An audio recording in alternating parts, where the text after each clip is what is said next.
Okay, LO bisects angle NLM. So we have this uh, triangle angle bisector theorem applying here, where we get proportionate sides.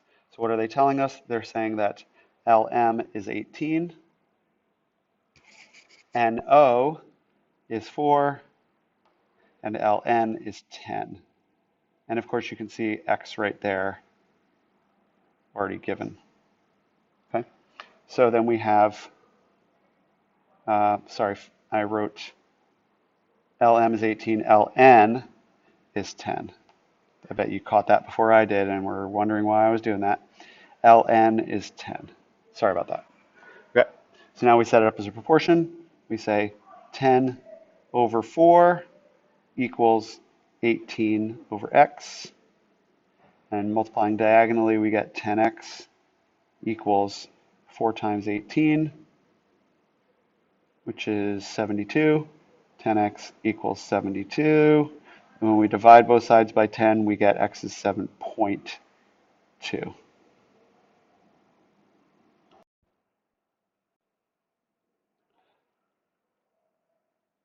Okay, so we're matching the sides. We can see that due to the side splitter theorem, 12.2 is to 5.1 as x is to 4.6.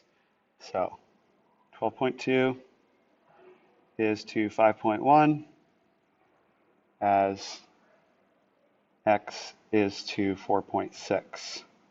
And multiplying, we get 5.1x equals, whatever we get when we get 12.2 times 4.6. So I'm going to actually do this calculation up here. I'm going to just zoom in. 12.2 times 4.6.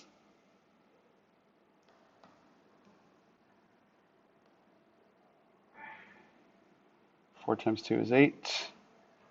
4 times 2 is 8. 4 times 1 is 4.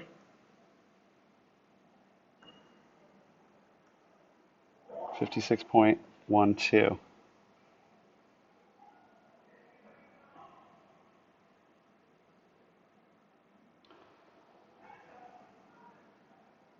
Sorry, zooming issues.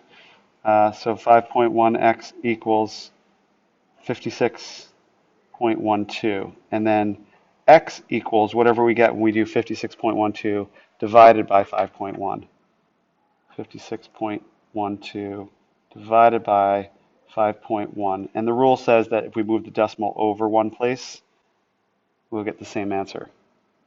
So we can disregard the original decimal and use the one that's there. 51 goes into 56 one time. That gives you a 5 and a 1. And 51 goes into 51 one time. That's 0.